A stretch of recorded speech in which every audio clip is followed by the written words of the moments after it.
quite early on, I always knew that I needed to make revenue because I can't be saving the world on an empty stomach. Relationships are what gives you currency these days. Relationships can get you into the door, but your ability and your capacity to execute keeps you in the room. What you'll find across board is being able to raise capital with a company that's registered in Africa. So oftentimes what you'll find is that companies would register their businesses outside of the borders of Africa to be able to raise capital a whole lot easier. But I think if you come and show up as your best self, regardless of the connotations and what you feel are limiting for you, and you deliver, your work speaks for itself. And that's how you're able to build traction.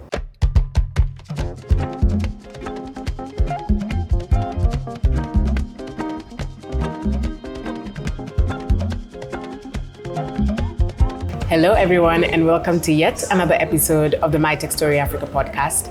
My name is Alice Kanjejo, your lovely host, and today we are in Johannesburg, South Africa. We are also at Workshop 17, who have been gracious enough to be our location partners throughout our South Africa series, both in Cape Town and in Joburg. Today we have an amazing guest that I've had the opportunity to even interact with briefly, love her energy, and I'm very sure you're going to love the conversation. So Alesimo, please introduce yourself to our audience, and thank you for coming to the podcast. Well, thank you so much for having me. It's so amazing to be here. Like you said, we had a few moments to catch up and connect, and I think you're doing such amazing work. So welcome to South Africa. Thank you. So my name is Alesimo Mwanga, as you've mentioned. I've been in the ecosystem for over 10 years. You can call me an ecosystem player if you want to call it that. Yes. I've been in private sector. My profession is actually a development economist, and I've always had the passion to go into entrepreneurship. But being an African child with parents that have professional experience, they expect you to go into the professional world to either be an engineer, a doctor, a lawyer. I mean, it took a very different route. So yeah, that's a little bit about me. I guess we'll unpack it a little bit more when you have more conversation. Thank you for that introduction. During our conversations, you've mentioned you've done quite a bit of research during the course of your career. Yeah. So what was the most surprising or unexpected findings from your research with JETRO, and how have those insights shaped your approach to supporting African innovators? I mean, there was a couple, right? I think for me, it's just the opportunity to really unpack and understand the South African tech startup ecosystem.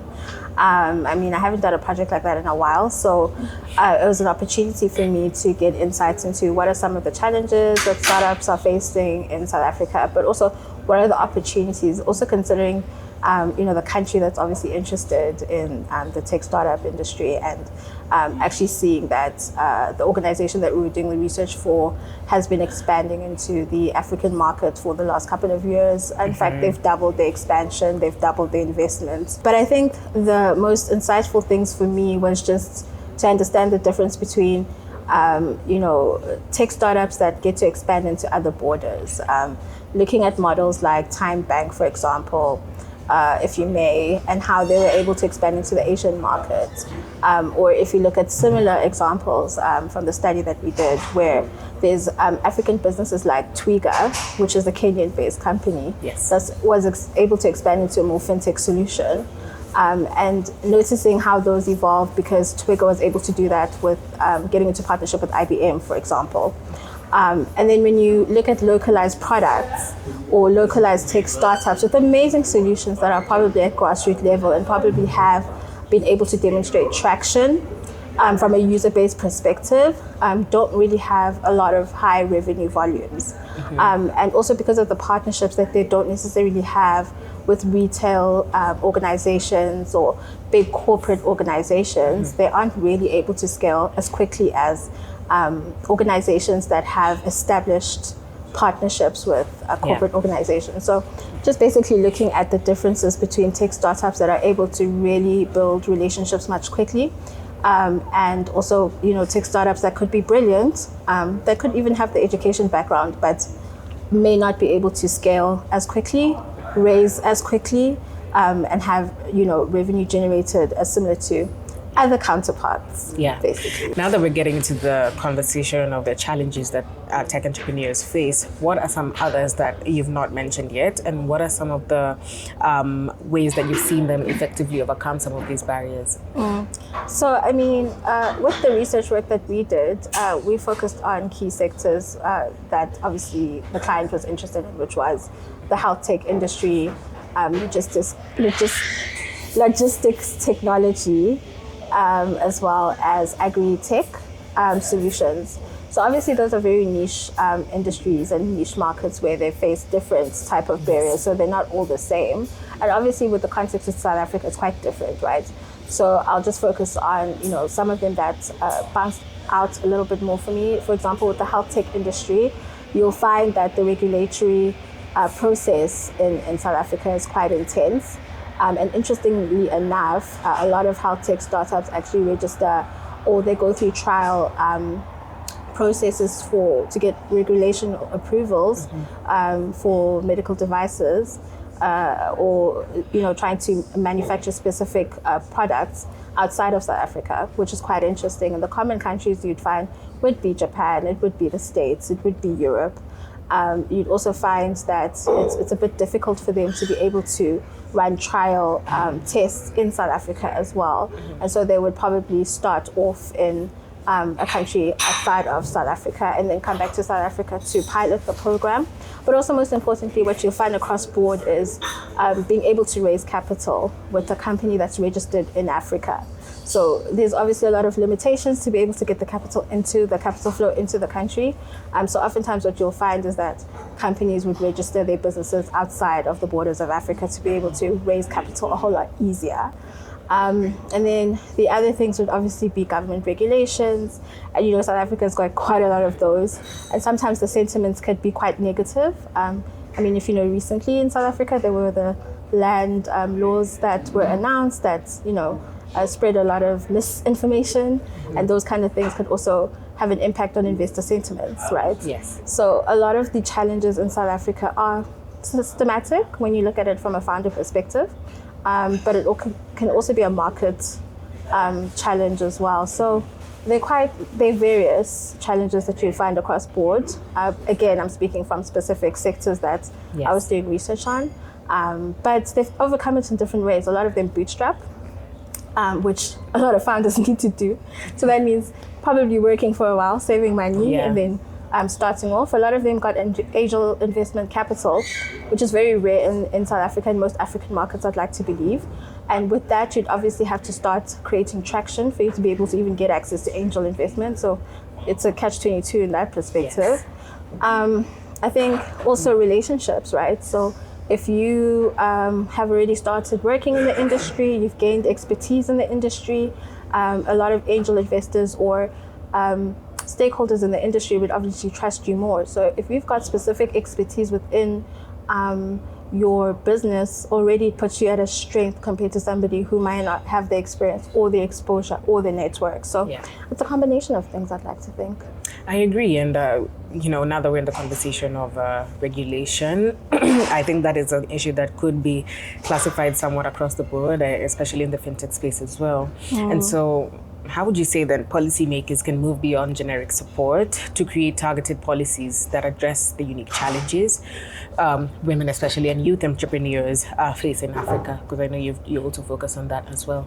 It's quite a loaded question. I think there's different ways that policymakers could address that, right? I think prioritizing policy around startups is one of them, and I think it has been successful in some countries. I'd love to hear in the comment section from Kenyans how that's been rolled out. I know a couple of other countries have also been focusing a lot on Startup Act policies. I know Ghana is also doing that at the moment too. I'm not sure how far they are with that. South Africa has been trying to get that policy passed for a couple of years now. So we'll only get to see what that looks like at a later stage. I think what South Africa's done really well, particularly when you're looking at fintech solutions, right? South Africa's got a very sophisticated banking system. And so a lot of businesses can start their fintech solutions in South Africa and be able to expand into other African markets because of the trust that South Africa has gained in the financial sector in South Africa. But also most importantly, South Africa has also established sandboxes. that allow a lot of tech solutions to be able to test and pilot a lot of their solutions, similar to other countries in Europe, for example, that do the same thing. At least I can say that South Africa is a bit far ahead when it comes to that. I think where the challenge is the fact that the South African market market size is quite small, not what a lot of people speak about. I think we tend to look at the total market size and I don't want to say exaggerate the numbers, but we exaggerate the numbers, and then investors have these high expectations on return on investment. And then when you raise the capital and then now you have to actually go find the market, you aren't able to reach the traction that you'd like to achieve or what you've committed to as quickly as possible because of the market size. And particularly in South Africa, the health sector market size is not as large. The logistics technology sector is quite fragmented. And also, we've got huge players and in the South African market that seems a bit monopolistic. And so it's a bit difficult for early entry barriers without the corporate partnerships to be able to scale quicker. And so all this research in your career path led you to starting your own organization, and that is PAWA Africa. I want us to touch more into project management, but first you can tell us a bit more about what you're doing. Okay, so PAWA Africa is an organization that I founded a couple of years ago as a side hustle, actually. And then it evolved into something that it is today, which I'm super proud of. I won't tell you about the story of how it started from a side hustle because you'd probably be here all day. But I think I learned a lot of lessons along the way to prepare me for the journey that I'm currently on now. I think what helped me to actually get to this place was being in the ecosystem and working on programs and doing research and being able to have the opportunity to be exposed to other startup ecosystems globally, which was absolutely amazing, which sparked an interest in me to, find a niche for myself and see what would work for me. And I've always been passionate about youth and women, and particularly the entrepreneurship ecosystem, and thought, why not use my skill set to then provide services to an industry that particularly is quite nascent, and also how do I find innovative solutions or present those innovative solutions to organizations that have the money to implement those programs. You're quite emphatic there. Why is that so? Right. And I think what's important is also getting insights with the work that you do. I think a lot of the times we're very excited as entrepreneurs to have these amazing programs. And let me say, we also have very limited resources when it comes from a passion place. I think a lot of people resonate. That's how I started. It's a passion place, and you're trying to change the world, and you feel quite burdened by the work that you're doing, and then you're not receiving any revenue. So I think quite early on, I always knew that I needed to make revenue because I can't be saving the world on an empty stomach. I like that approach. Yeah, I hope that's not a soundbite. Could be. But I particularly am very passionate about what I do. I think the background that I've had and the exposure that I've had being a person growing up in different countries and seeing, the differences in development in each of those countries and being very curious from a very early part of my life led me towards the path of, again, like I said, it's a very long story on my entrepreneurship journey. But what I can say is that I identified an area that I was very passionate about in terms of the professional route that I'd like to take in making a difference. And for me, that was economics and development, and being able to have the opportunity to travel to different platforms globally that would contribute to whatever agenda based on the organization that I'd be representing at that time. That's how I found an opportunity for me to then start a business that focuses on project management, implementation of projects, managing funds on behalf of organizations that focus on projects that specifically look at youth, women, inclusion, access to finance, whether it's credit products, and everything else like that. And that's pretty much what we do. Okay, and how would you say that PAWA Africa then translates qualitative outcomes into measurable impact? And what lessons have you learned about evaluating success in complex social projects especially? Yeah, that is a very loaded question. Also because we've got very different clients. We have clients such as private sector, which are mostly multinationals with various different goals. We've worked with development finance institutions, again, very different matrix that they use as well, which is quite high volume. I think for both, quite high volume. Obviously measure impact, but the volume of the reach and the skills transfer is what's important. And obviously then working with smaller organizations like VCs or venture capital is quite different in what the requests are like, right? So in terms of reporting, what's important for us is to understand what the goal of the mandate is for that organization, and try to advise them in terms of what they're trying to achieve versus what's actually possible on the ground, and then agreeing on indicators on how to measure those goals in a specific time frame or period. So we can look at it from a 12-month period, or we can look at it from an overall 5-year objective, but the plan is to obviously always understand what the main objective is, and then work towards building the data to achieve the impact that they're looking for. So while you're being on the ground, what are some of the challenges that you would say you encountered while managing social impact projects, and what creative solutions have you employed to navigate them?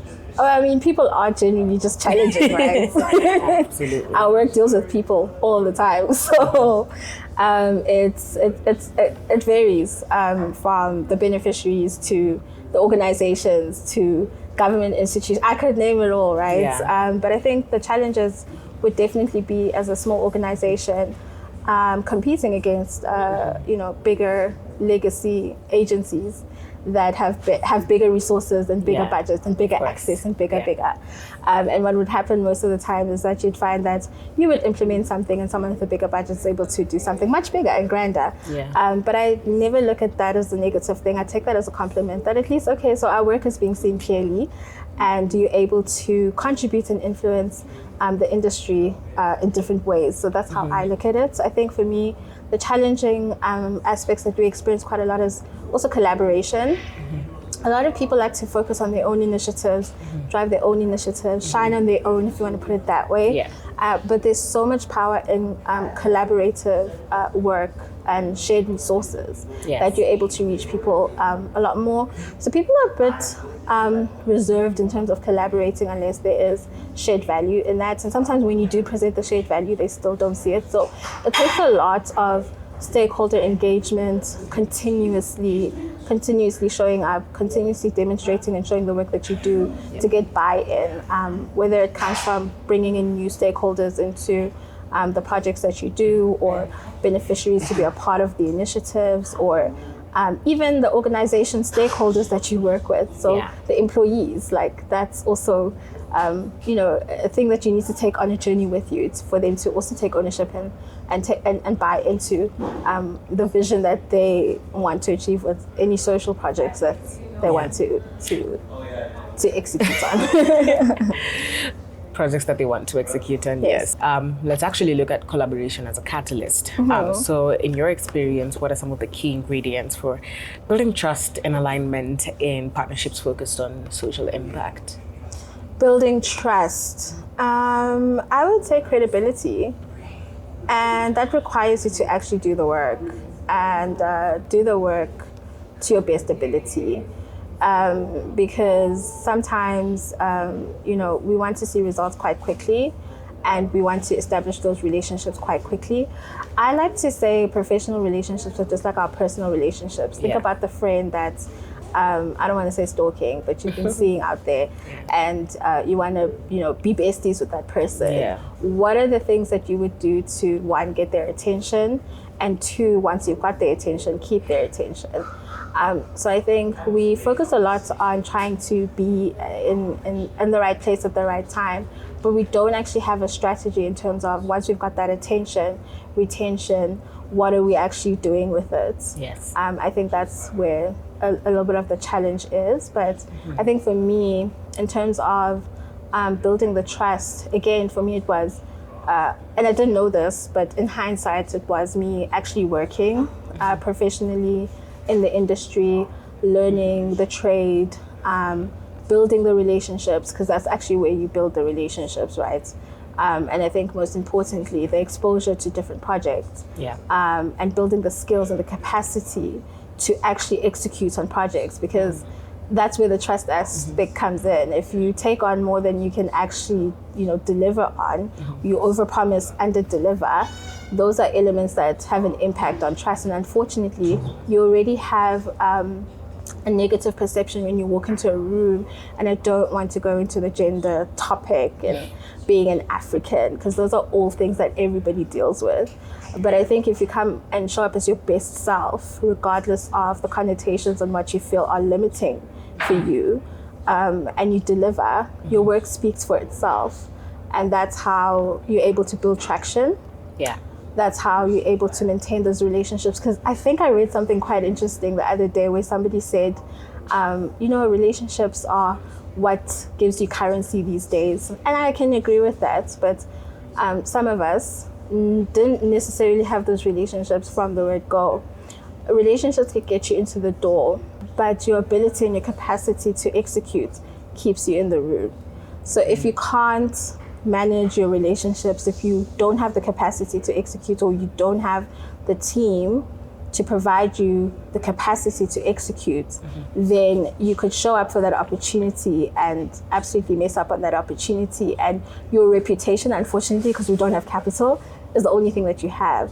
So if you ruin your reputation quite early on, I mean, I'm sure you can bounce back and find other ways, but you always not be considered someone that can be trusted, someone who's reliable, someone who delivers. And if those are things that you find as values, you will attract similar people that have the same values. However, having said that, you will also meet people that may not share the same values as you, but may see potential in you, and may want to exploit that. That's a very real thing. So you should also be wise. Could you elaborate on that slightly?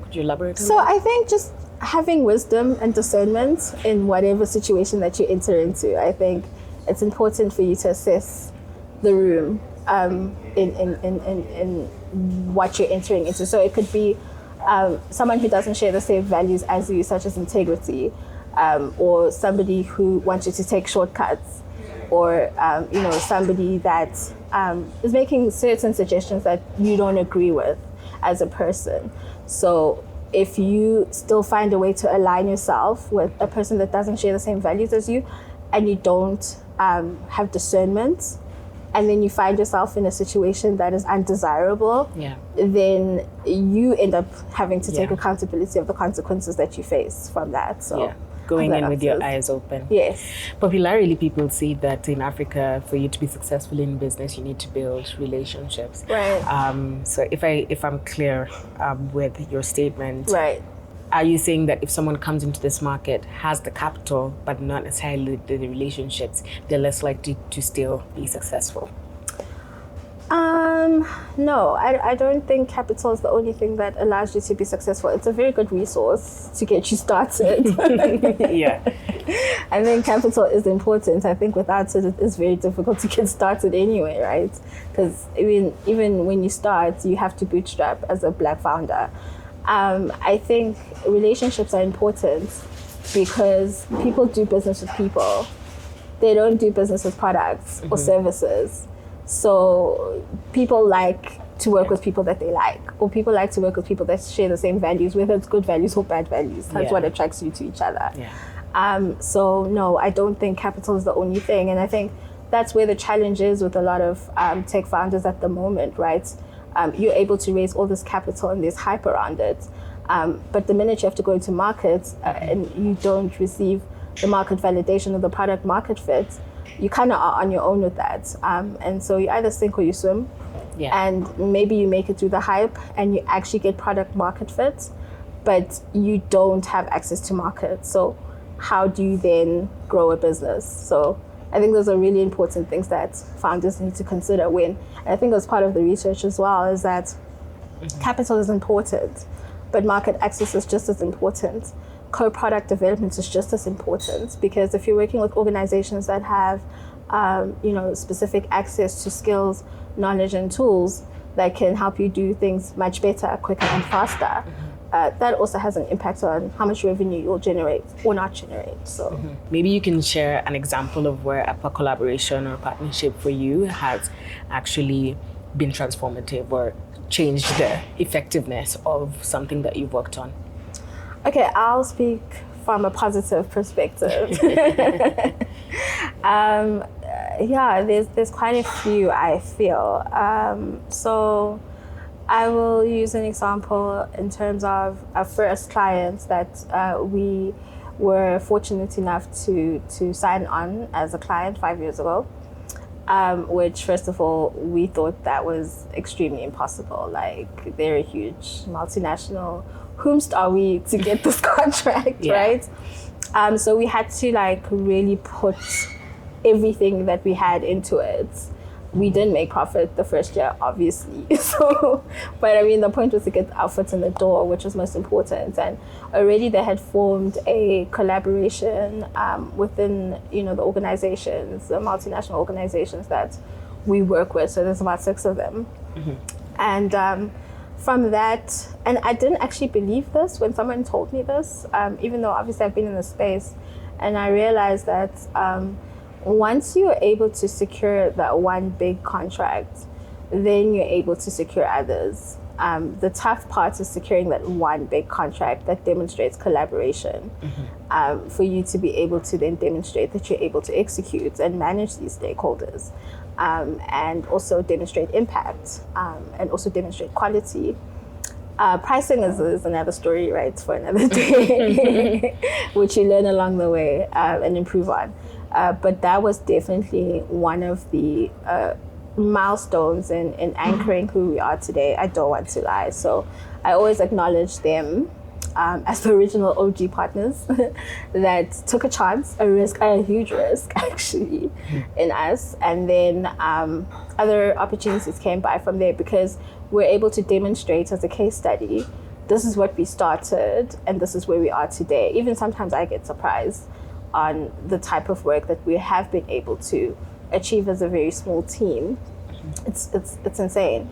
But the power of collaboration is where I was going with this, in terms of the 6 organizations that have come together to bring resources to be able to create the impact, the visibility of the project. Say PAWA was to do this project on their own, for example. With none of these brands would we have been able to make the impact as quickly as we have today. No, we wouldn't. So with the support and the backing of those organizations, and also working with individuals within the organizations that actually trust you to do the work, because that's another thing, right? It's the trust and the buy-in, because they also have an invested interest from top to bottom. Because if there's a misconnection in there, then you won't succeed. So I think that's a perfect example for me, because I was able to then articulate what it is that we do. After a few years from that, we're able to identify opportunities elsewhere, and people were able to trust the brand based on the backing from the other brands that believed in us from the beginning. And then enabled those other opportunities to unfold to where we are today. Do you believe in taking chances on people yourself? Yes, I do. I've got burnt a lot for that. But yeah, I think it's quite evident in my whole entire journey. I think the problem is I'm a bit of an empath. And so I like to really... And also because of the type of work that we do, it kind of forces me to be that person. But even within our team, I mean, obviously, as you would know, as a founder, it's not easy to hire, highly skilled people on a full-time basis as opposed to a contractual basis, right? And so in the beginning, you'd have to actually grow your talents from scratch. That is not easy. It is not. It's not. So I'm very proud to say I'm super proud of my team. There's a lot of things that I don't have to do now in the room. I can trust them fully to be able to execute on projects without me being there. So I've seen the evolution from where we started, myself and my business partner, where we had to do everything and maybe outsource things here and there, to growing the team internally, to now at the point that we are building processes and systems internally, so that we're able to transfer the skills and the knowledge to our team. Most importantly, build culture, because that's quite important to me and my business partner. But also, should that person who is currently in that position no longer be in that position, is there a template for somebody else to be able to take over? So yeah, we're very big on, or myself even, like, I don't hold myself to being in that role for the rest of my life. Yeah. I hope that I can evolve from there one day. Yeah. And so are we able to build processes that whether you're currently in that role or not in that role, somebody else is able to step into the shoes and continue with the work, as opposed to things falling apart, etc. So out of all the projects that you're sort of managing or working with in PAWA, and congratulations for how far you've come even throughout this journey. What are some of the common threads that you're seeing with the different, like I said, with the different projects? What are some of the common threads that you're seeing in terms of the good and the bad of just business in Africa? So common threads, I would say, as a challenge is political instability has become a thing lately in the African markets. And lately? and sometimes we used to be focused on like where we currently are. And I think maybe because I'm fortunate enough to be very curious about what's happening in other African markets, seeing what's happening in, Northern Africa, won't mention countries. Someone I talked to told me you hold your cards too close to your chest, and I'm seeing that now in this podcast. But we can see what's happening in Northern Africa. Yeah. Previously French colonized countries. And we can see what's happening in Kenya last year with what happened with, the finance bill. Yes. And in South Africa, we've, evolved into a very new territory where we've got a coalition government, national government of unity, sorry. Yeah. And so navigating the world as it is right now is a bit challenging for any founder, regardless of race, but obviously particularly for Black founders, I think it's quite challenging because of the uncertainties globally with the global shift in dynamics as well. So I think with the uncertainty for everybody at the moment, capital flow is reducing. Countries, I don't know if we're in a recession, but it kind of feels like we are. Yeah. Spending is, continuously. Since COVID, are we not over it yet? Are we only still feeling the after effects today? So I think the thing is also with spending, people's spending powers have reduced drastically. Oh, not for everybody though. Let me be straight about that. Some people are just fine. The economy is doing wonderful. For others. Including us. Let's make it existence. Yeah. Subscribe. Yeah. So, those are some of the challenges and the barriers that I personally have experienced as a founder, and I've asked some other founders, like, is it just me, but does the economy feel a lot slower? It does. Lately, I can confirm. right? Yeah. There's that. And I think also the individualism thing again, I'll go back to that. I don't know why we are just not happy for each other. Like, I can't be happy for Alice succeeding and just being okay with Alice succeeding. Yeah. And it doesn't take anything away from me to support Alice on her journey and publicly say it as well, as long as I align with, what Alice does. Yeah. So I think you're finding people are finding... in general, I just think in the African culture, which is quite strange, you would think that we would embrace each other more. But I think that there's a lot of self-hate and we don't really encourage each other as much as we should, because we're really going through our own battles separately, right? So we don't need to also bring each other down whilst we are still trying to build. Still have a bit of a sort of colonization in our minds. Also, we really enjoy sometimes when someone is not really having a great time. Like, if someone experiences some sort of pain, there's a lot of endorsement, or they focus on those negative stories. Yes. Actually, I agree. There's a lot of focus on the negatives, and we could have a platform that does so many good stories, but the one time they maybe feature someone that maybe they're not supposed to. It's all chaos. That's actually what takes you out the hood. So maybe if you're strategic, you might use it as a method. But I completely agree. We don't have that uplifting energy as much, and also I was saying that almost somewhat feels there's still a sense of colonization in our minds, like because of how we were conditioned, of course, when colonization happened and we had the Westerners come into our markets. We still see that endorsement of one Black founders that are only linked to white founders, or you know, even just the approach, or if it was, you know, someone who's white maybe doing something that's negative, the bashing would be less compared to Black people against Black people. So I think that should be something that we need to check on as Africans, on why it is the way that it is and what we can change to, you know, bring each other up. Right.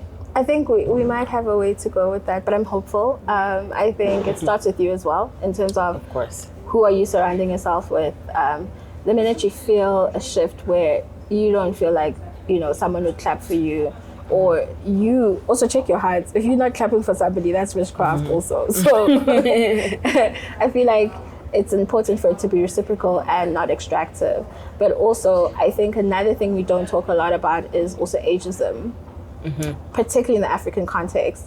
There's always this battle or war against, oh, this is the young population, this is the older population, and like the older population feel a bit resistant to some degree in terms of, you know, when younger people are taking a different path. Yes, and there's always this weird balance that I don't understand personally. But I also think that what you focus on is what you will attract anyway. So I don't really care for all those other things that clearly exist. You just have to figure out the best way to navigate around it. Because if you focus on, oh, I'm on the continent, I don't have Ivy League schooling, oh, I'm female, a Black female founder, I don't have a white founder, you know, it's never gonna end. So just do what you have yourself to do. from the victim mentality, which we had talked about actually. Okay. My last question for you then is, based on your research and your work that you're doing now, what are some of your predictions about the future of Africa, especially in your areas of interest? That is a very interesting question. I think for me, the future of tech in Africa has just begun. It hasn't even really started. I think we've experienced our first unicorn or two, if I'm not mistaken, Flutterwaves and somebody else, Twitter. Safaricom, exactly. We are going to but talk about that. Yes, I mean, yeah.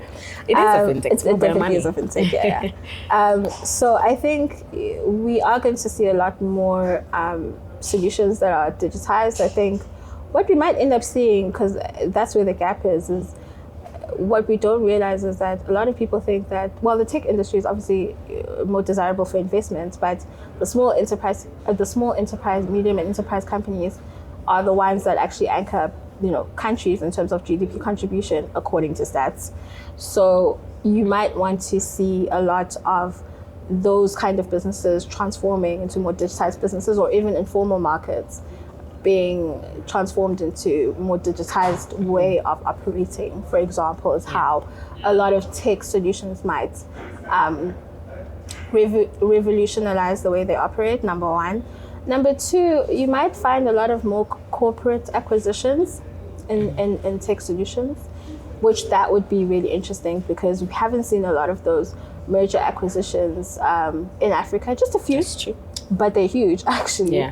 But we haven't seen what the results of those look like yet. So that's going to be interesting to see what the results of those look like in the future. Yes. I think what is going to be interesting is moving away from, how many accelerators and incubators do we have in Africa? Like 500? More than enough. More than enough. I mean, I think the way we develop programs is going to be very different. We cannot continue with the way we run programs and accelerators, especially not involving all stakeholders who genuinely are actually involved in the interest of growing the ecosystem. If that doesn't happen, we're just going to continue in the cycle and continuously recycle programs and the same businesses and entrepreneurs that hop from one program to another, right? So yeah, that's what I see. I definitely see the design of programs to be very different. I hope that we build more knowledge-based systems and insights into what's worked and what hasn't worked. I'm hoping institutions get involved with that, particularly with AI that's being introduced into various markets and changing the way we do things every day. So I'm hoping that there is a way we are documenting this, and there's more conversations like this that are documented as well. And the successful ones, unsuccessful ones, how do we document that information, whether it's from research, whether it's from the creative ways of documenting that information, and also just the way government runs in terms of supporting the ecosystem. Hopefully we'll find a lot more balanced integration between policy interventions and private sector, I'm hoping. So these are some of my predictions, and I'm hoping that we're able to see them happen, hopefully in our lifetime, and see a lot of young Africans' lives change. There's an interesting data point that I read sometime last year that said 60% of Africa still has no access to internet. And probably even, as you've said, pretty abrasive for digital adaptation. So I think it needs to start from the very beginning in how do people even access internet? Maybe if internet requires electricity, then how can we even get electricity into the rural areas? So I think with hopefully in the future, support from government and political institutions, instead of eating our money, actually invested in some of these things, because we don't want to be left behind as a continent once again in the digital transformation that is consistently happening in the world today. So thank you, Alesimo, for your insights. Maybe you can share with people where they can engage with your work or reach out not only to you, but to PAWA Africa should they need your services. Amazing. Thank you so much, Alice, for your time. This was really, really fun. You can find me on LinkedIn. I'm actually not on social, so this is so ironic. But you can find me on LinkedIn. My name, Alesimo Mwanga, available on LinkedIn alone and on website. You can visit our websites as well, which is PAWA Africa, which is a PAWA Africa.com. And DM me. I'd love to hear your thoughts. And again, you can DM us if you have thoughts as well. You can check us out at My Tech Story Africa on all the social media platforms, and you can check out our website as well at mtsafrica.com. And I shall see you in the next one. Bye. Bye.